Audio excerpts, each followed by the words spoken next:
A pocos días de ver cofradías por las calles de Andalucía, las previsiones meteorológicas se convierten en uno de los temas más comentados entre los cofrades. Vamos a tener un anticiclón de bloqueo.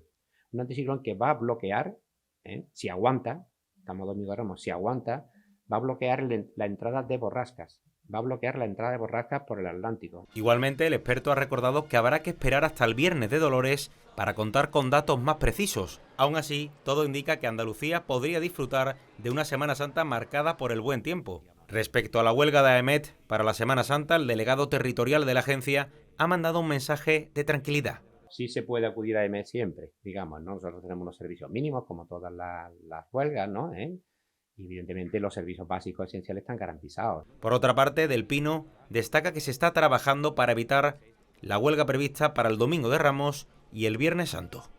A menos de una semana para la Semana Santa de Sevilla, el ambiente previo también empieza a notarse aquí, en el recinto ferial, donde la actividad se ha intensificado en los últimos días. Entre estructuras, casetas y decoraciones, el recinto empieza a recuperar ese bullicio que anticipa la gran cita de la primavera. Las casetas van tomando forma y cada detalle cuenta. Ahora estamos con el tema de la estructura, vamos a poner los telones y luego ya pues empezaremos con la decoración. Terminamos de montar los tableros y empezamos a montar la decoración, pintamos y ya está. El trabajo comenzó hace meses. Ya estamos casi terminando, nos quedan aproximadamente 2 casetas por montar y 25 casetas que ya montamos y nada, preparado para la feria que este año ha sido, vamos con tiempo. Y poco a poco el recinto se va transformando, dando forma a la feria. Ahora, con la cuenta atrás en marcha, los trabajadores ultiman cada detalle para que la feria luzca impecable. Entre cajas, herramientas y largas jornadas de trabajo, todo se prepara para recibir a los sevillanos. La situación del AVE en Málaga tiene ya consecuencias concretas sobre los trabajadores del sector ferroviario. La empresa Vetren, que se encarga del mantenimiento de los trenes de alta velocidad en el taller de Los Prados, tiene previsto aplicar un ERTE a la mayor parte de la plantilla en la provincia. La decisión afectaría a medio centenar de empleados. Según fuentes del sector ferroviario del sindicato CGT, Talgo ha cerrado desde este lunes y Vetren en principio quiere aplicar movilidad geográfica a los trabajadores a otros talleres de mantenimiento de trenes que hay repartidos por España. Así, quienes no puedan desplazarse se tendrán que acoger al ERTE propuesto. Según las mencionadas fuentes sindicales, ambos movimientos afectan a los talleres especializados donde se ponen a punto los coches de la alta velocidad. Este nuevo expediente de regulación de empleo temporal se suma al que ya sufren los 40 trabajadores de la compañía IRJO en la base de Málaga. Señor ministro, que sea un poquito más humilde y que haga su trabajo, que es lo que tiene que hacer, informar a los ciudadanos y a las administraciones públicas de qué ocurre ahí y cuáles son sus planes, qué ha hecho y qué ha dejado de hacer.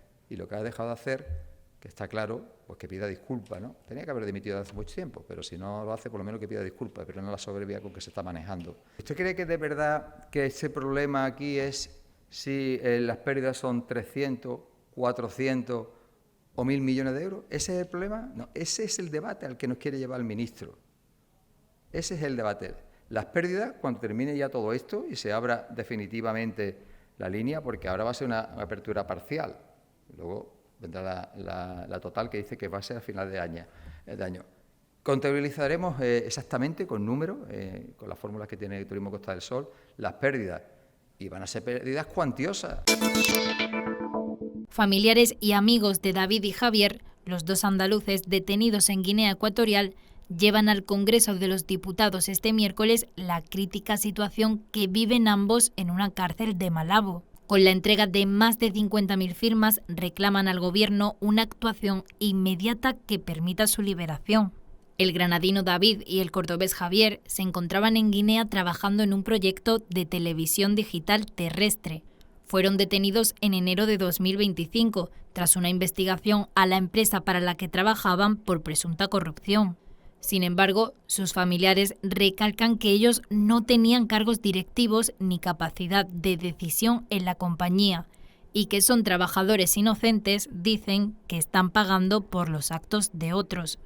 Están detenidos en la prisión Black Beach en condiciones que sus allegados califican de extremadamente graves. Denuncian la falta de atención médica, de acceso a sus abogados y de contacto con sus familias. La campaña, impulsada a través de Change.org, alerta del grave deterioro físico y psicológico de David y Javier tras más de un año de privación de libertad.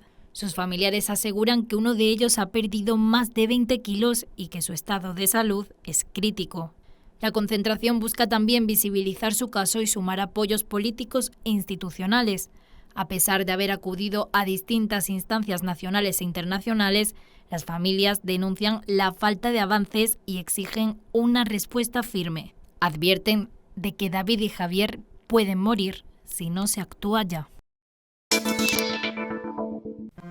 Sierra Nevada mantiene cerrada la zona de La Laguna, donde continúan los trabajos para sustituir la pilona que resultó dañada por el tren de borrascas que dejó nieve, hielo y viento en la estación de esquí el pasado mes de febrero. La previsión es que el próximo miércoles queden instaladas las 2 secciones de la pilona, la cruceta, los balancines y los balcones de seguridad si la meteorología lo permite. La zona de actuación es difícil ya que hay una fuerte pendiente que obligará a hacer plataformas de nieve para que la máquina pisapistas, dotada con una grúa, gane altura para ensamblar los elementos de la torre. Para el jueves está previsto que se pueda colocar ya el cable y se compruebe la línea de seguridad. La prueba de carga de toda la línea del Teresilla Laguna se probará el viernes y si los resultados son favorables, el remonte y la zona de La Laguna estarán operativos ya en la estación de esquí de Sierra Nevada para el inicio de la Semana Santa.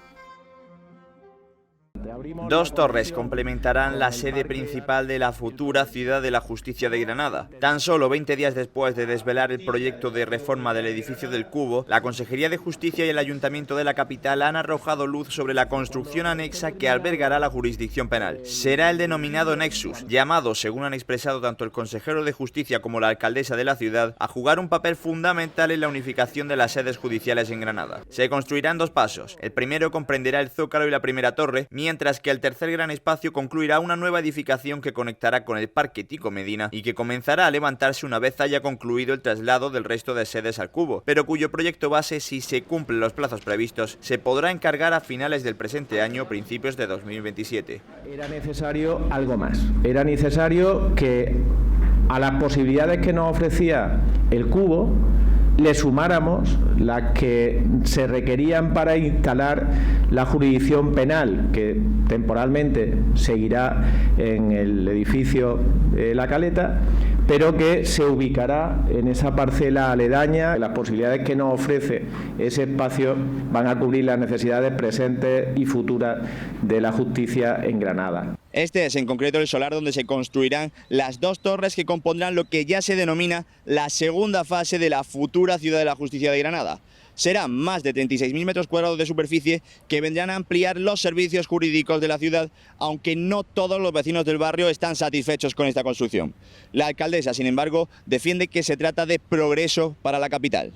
En nuestra ciudad, después de haber buscado y examinado numerosas oportunidades y otros espacios, no se ha podido alcanzar otra solución hasta el momento y yo creo que lo que tenemos que hacer es felicitarnos por ello, resolver ese problema que tenía la ciudad, mirar al futuro con plena garantía y decirles que lo que va a venir pues es a conectar todo un barrio, va a estar interconectado, lo hemos visto hoy, ganando también espacios verdes. Un edificio en cualquier caso que hará que la capital andaluza de la justicia destine más metros cuadrados a sedes judiciales que Málaga y Sevilla.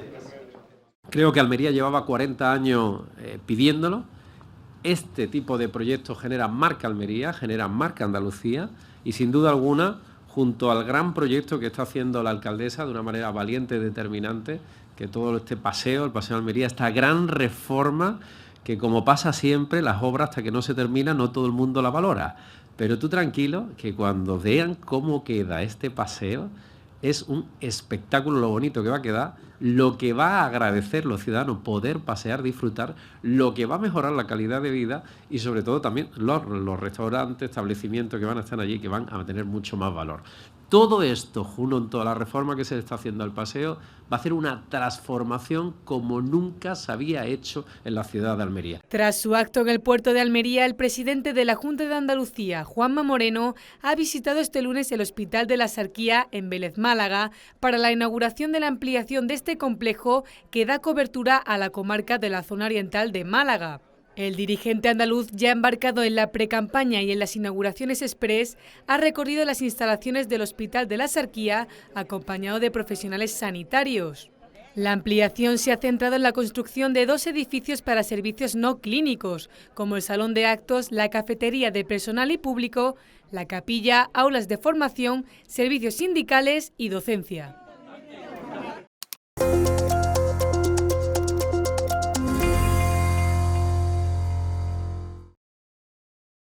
La Guardia Civil ha logrado arrojar luz a la muerte de un hombre en octubre de 2020 tras un tiroteo en el municipio granadino de Láchar, y todo estaría relacionado con una organización criminal dedicada al narcotráfico que fue desarticulada en 2023.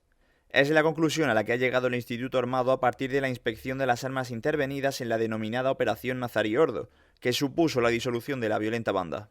Una de ellas, un fusil ametrallador Kalashnikov, fue la que disparó la bala que acabó con la vida de la víctima del tiroteo de Láchar, de 35 años. La investigación permitió además constatar que la organización contaba con una sólida infraestructura para la producción, el almacenamiento y la distribución de marihuana, apoyada en un grow shop también empleado para suministrar material a los centros de producción y el blanqueo de capitales. Durante la actuación que desarticuló la organización criminal fueron detenidas 11 personas y se ejecutaron 23 registros domiciliarios en Armilla, Dúrcal, Vegas del Genil, La Zubia, Las Gavias, Albolote, Torrecardela, Cogollos Vega, Peligros y la propia capital. Como resultado, fueron intervenidas más de 12.000 plantas de cannabis sativa, 81 kilos de marihuana, un fusil de asalto, una pistola, carabinas, varias pistolas Taser, un silenciador, chalecos antibalas, grilletes, 116.000 euros en efectivo, joyas y 14 vehículos. Un cadáver en avanzado estado de descomposición ha sido hallado en la costa granadina de Gualchos, Castelldefierro, este fin de semana. Se trata del quinto cadáver en una semana que aparece en el litoral granadino después de que desembarcara una patera en la playa de Cambriles, en Lújar, en la madrugada del domingo 15 de marzo. Ese mismo día se hallaron 3 cuerpos sin vida que posiblemente estuvieran vinculados a la llegada de la embarcación. El viernes apareció otro cadáver en avanzado estado de descomposición en la playa de Cambriles, que fue hallado por un vecino que paseaba por la zona. El sábado fue rescatado ese quinto cadáver que apareció flotando en el agua. La víctima permanece a la espera de una autopsia para conocer las causas de la muerte e intentar ser identificada. La Policía Nacional ha liberado a 3 víctimas y desarticulado una organización criminal dedicada presuntamente a la trata de mujeres con fines de explotación sexual. 2 de las personas implicadas han sido detenidas en Sevilla. Las víctimas eran mujeres vulnerables de origen sudamericano, captadas mediante aplicaciones de mensajería instantánea y trasladadas a España tras generarles una deuda de hasta 7.000 euros. Una vez en España, eran obligadas a ejercer la prostitución en diferentes viviendas y clubes, trabajando 24 horas al día con tan solo 2 horas de descanso y sin poder negarse a realizar ningún tipo de servicio sexual. Las investigaciones han permitido la liberación de 3 víctimas y la detención de 11 personas en las provincias de Castellón, Madrid, Sevilla y Alicante. 4 de los principales responsables han ingresado en prisión provisional. 6 personas han resultado heridas, entre ellas 3 menores, en un accidente de tráfico registrado este lunes en la A7, a su paso por Málaga capital. Esta colisión múltiple a las 11 de la mañana en la autovía A7 ha generado importantes retenciones durante toda la jornada. El siniestro ha tenido lugar a la altura del kilómetro 984, justo en la bifurcación de la A45, sentido Rincón de la Victoria. El teléfono del 112 ha recibido pasada las 11 de la mañana la primera de varias llamadas que alertaban de una colisión entre 2 vehículos. De inmediato, la sala coordinadora ha movilizado al Centro de Emergencias Sanitarias 061 y a la Guardia Civil de Tráfico, así como al mantenimiento de la vía. De los 6 heridos, 5 han requerido traslado hospitalario, por lo que han sido evacuados por los servicios sanitarios al Hospital Regional de Málaga. Se tratan de 2 menores de 12 y una de 15 años, así como 2 varones de 37 y 56. Medio centenar de multas en carreras ilegales de coches en Málaga. Algunos vehículos alcanzaron hasta 140 km por hora en vías limitadas a 50. El operativo de la policía local comenzó el viernes por la noche en la zona de Cortijo de Torres. La presencia policial hizo que muchos conductores se desplazaran hacia Teatinos, pero allí ya les esperaban controles en los accesos. Durante las actuaciones, los agentes detectaron 30 excesos de velocidad y además un caso especialmente grave: un conductor que circulaba a 140 km por hora en una vía limitada a 50. También hubo sanciones por conducción temeraria, circular en sentido contrario, no tener la ITV o seguro y positivos en alcohol. A esto se suman 11 actas por tenencia de drogas. El dispositivo también se extendió al Parque Empresarial Trévenez, donde se cerraron accesos para evitar nuevas concentraciones. En el operativo han participado más de 30 agentes y se han utilizado drones para vigilar desde el aire. Todo forma parte de un plan que la policía mantiene desde hace meses para adelantarse a estas quedadas y evitar riesgos en la carretera. Detenido tras robar un autobús escolar, conducirlo ebrio y sin carné y estrellarlo contra el peaje en Marbella. Todo un crimen de película. La Guardia Civil ha detenido al conductor, un hombre polaco de 27 años que protagonizó una peligrosa huida al volante de un autobús robado, circulando además bajo los efectos del alcohol y sin haber obtenido nunca el permiso de conducir. A pesar de la gravedad de la situación, el suceso no dejó víctimas, aunque pudo haber tenido consecuencias mucho más graves. Los hechos comenzaron en la AP7 a la altura de Calahonda, cuando se dio la voz de alerta. El dispositivo de seguimiento permitió localizar el vehículo hasta el peaje de San Pedro de Alcántara, donde el conductor perdió el control y terminó chocando contra las instalaciones. El detenido arrojó tasas de alcoholemia muy elevadas y conducía un vehículo destinado al transporte escolar, sin formación ni autorización. Ahora enfrenta varios delitos y será la justicia quien determine su responsabilidad después de esta peligrosa secuencia de decisiones. Vuelve Emerge Málaga Music Talents, el concurso organizado por la Diputación de Málaga y Grupo Mundo que busca impulsar a jóvenes artistas de la provincia. Está dirigido a músicos de entre 16 y 35 años, tanto solistas como grupos que hayan nacido o residan en Málaga. El plazo de inscripción ya está abierto y se pueden presentar propuestas hasta el 22 de abril a las 11:59 de la noche. Para participar, los interesados deberán enviar una maqueta de cualquier género musical a través de la web emergemálaga.es. El proceso comienza con una selección de 16 artistas por parte de un jurado, cuyo fallo se conocerá el 24 de abril. A partir de ahí se celebrarán 4 semifinales en distintos municipios: Villanueva del Trabuco, Benamocarra, Junquera y Ardales, entre el 8 y el 16 de mayo. De esas semifinales saldrán los 4 finalistas que competirán en la gran final el 19 de junio en la Plaza de Toros de la Malagueta. Animo a cualquier persona que tenga un proyecto a intentarlo, a apuntarse, a participar, porque de verdad este tipo de propuestas así tan consolidadas pueden hacer de un proyecto una pirámide. Y atentos a los premios, porque el ganador recibirá 2.500 euros, grabación de 5 temas con School Training, promoción profesional, actuación en el Weekend Beach Festival y una actuación como telonero en un concierto de Grupo Mundo. El segundo premio será de 1.500 euros con más oportunidades musicales y también habrá un premio del público de 500 euros.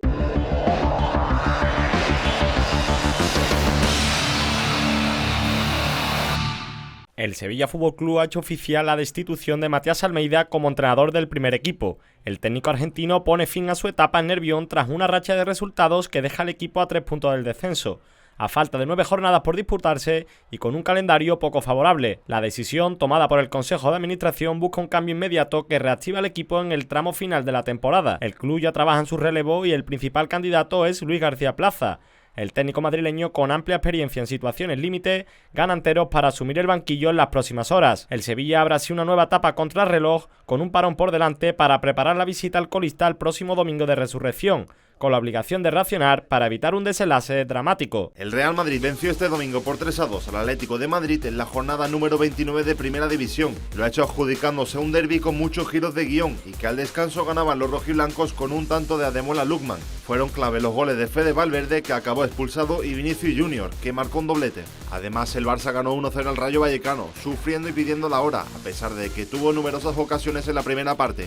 El gol de Araujo le dio los 3 puntos al equipo de Flick, que sigue líder. Además, el Alavés fue capaz de remontar un 3-0 del Celta antes del descanso y terminó ganando 3-4.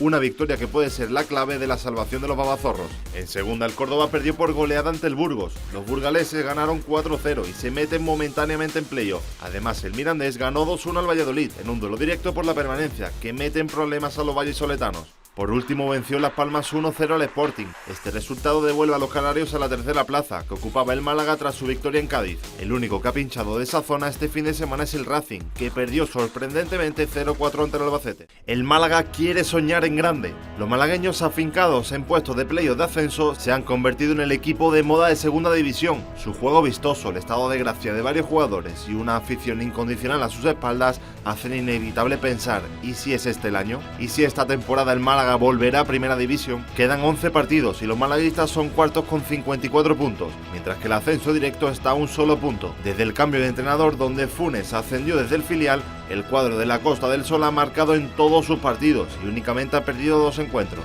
Con una plantilla plagada de canteranos y malagueños destacan figuras como Chupete, Dani Lorenzo, La Rubia y Zamberino o Carlos Puga. El primero es candidato pichichi de la categoría con 16 goles y se consolida como el hombre gol de los malaguistas. Le viene un mes de abril muy duro a los de Funes, pues se enfrentarán a Depor, Las Palmas, Almería y Castellón, todos ellos rivales directos por el ascenso. Será un mes clave, pero los malaguistas no pueden evitar soñar en grande. Casi una década lleva sin pisar la máxima categoría el Málaga y este puede ser el año del regreso de un gigante dormido. El derbi murciano entre el Águilas y el UCAM Murcia de Segunda Federación dejó una de las imágenes más bochornosas de la jornada. Tras un partido con polémica arbitral que acabó llevándose el UCAM Murcia por 1-2, se desató la locura. Al término del encuentro, el colegiado Nil Cubas Torras describió una serie de acciones que podrían acarrear duras sanciones para el cuadro local. Según el acta, cuando el colectivo de colegiados se dirigía hacia el vestuario, el entrenador del Águilas, Adrián Hernández, le propinó una patada en el gemelo a un asistente. Además, cuando estaban en el vestuario, varios aficionados comenzaron a amenazar a los árbitros, a gritos de «Sois unos hijos de puta, os vamos a apuñalar, salid ya». El UCAM Murcia también recibió acciones graves. Al término del partido, varios jugadores del Águilas y aficionados intentaron entrar al vestuario del cuadro murciano, por lo que tuvo que intervenir la Guardia Civil para solucionarlo todo. Cuando parecía que todo había pasado, a la salida del autobús murciano del estadio, varios aficionados decidieron tirar piedras al autobús, hasta destrozar varias ventanas y poner en peligro a los integrantes del cuadro universitario. El Jaén Paraíso Interior ha reconquistado en Granada la Copa de España de Fútbol Sala en una final en la que plantó cara al todopoderoso Barça para llevarse su cuarto trofeo, el segundo que logra en el Palacio de Deportes granadino. El equipo jiennense alarga su idilio con la Copa después de un partido muy competido en el que logró frenar a los azulgrana, que tras 2 goleadas en las eliminatorias previas se quedaron sin marcar. Apoyados por su fiel marea amarilla, que se adueñó del Palacio de Deportes, el Jaén aguantó y no se amedrentó en una final muy reñida ante un Barça que no encontró esta vez el camino del gol, tampoco en la prórroga. En la tanda de penaltis, el portero del Jaén, Espíndola, que ya fue MVP en las semifinales, detuvo 2 lanzamientos Antonio y Gauna, y Eloy Rojas marcó el penalti decisivo para dar la gloria al conjunto andaluz y desatar la locura en el Palacio de Deportes.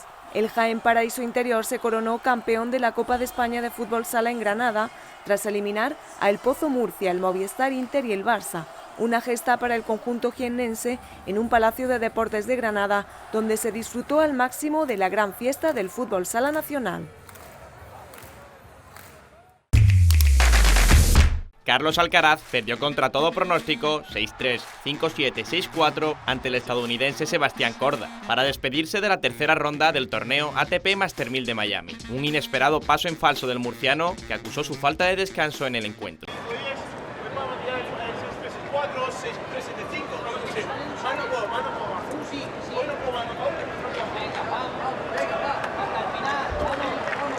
El ídolo local firmó una de las mayores victorias de su carrera y apeó un Alcaraz que venía de ceder en semifinales de Indian Wells. Durante el primer set, el murciano ya dejó sensaciones de cansancio, hablando con su equipo.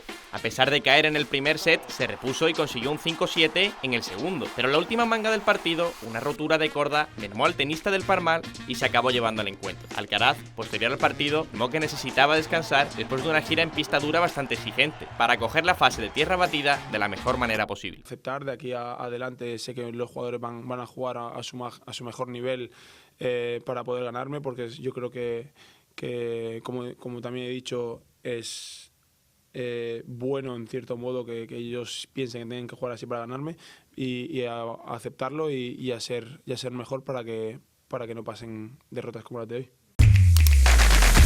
Llegar y hacer historia en mayúsculas. Patty Mills ha demostrado por qué es un privilegiado del baloncesto, haciendo gala de su experiencia y batiendo el récord de puntos de un jugador debutante en la Liga Endesa con la Laguna Tenerife. El base australiano fue el principal artífice del triunfo aplastante del cuadro tinerfeño al Unicaja en el Martín Carpena por 70-95. Mills, a sus 36 años, terminó la contienda con 24 puntos, teniendo un 4 de 6 en triples y un 8 de 8 en tiros de campo en apenas 22 minutos. Hazaña que ningún aurinegro había alcanzado en los últimos tiempos. El nuevo base del cuadro tinerfeño ha demostrado en su debut porque es un ganador de un anillo de la NBA, dando a entender que no ha venido a pasearse a la ACB, sino a ser el líder de una Laguna Tenerife que busca incrementar su nivel.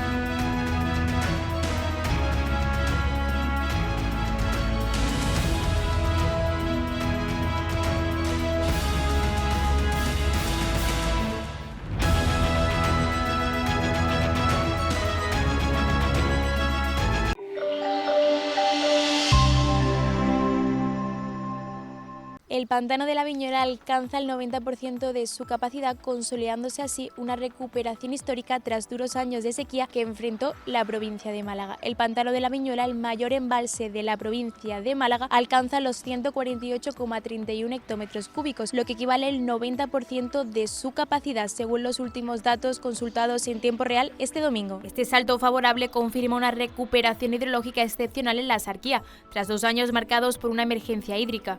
El contraste es aún mayor si se retrocede a comienzos de 2024, cuando la Viñuela tocó su mínimo histórico con apenas 12,2 hectómetros cúbicos, un 7% de su capacidad, un nivel que obligó a endurecer las restricciones en numerosos municipios de la comarca.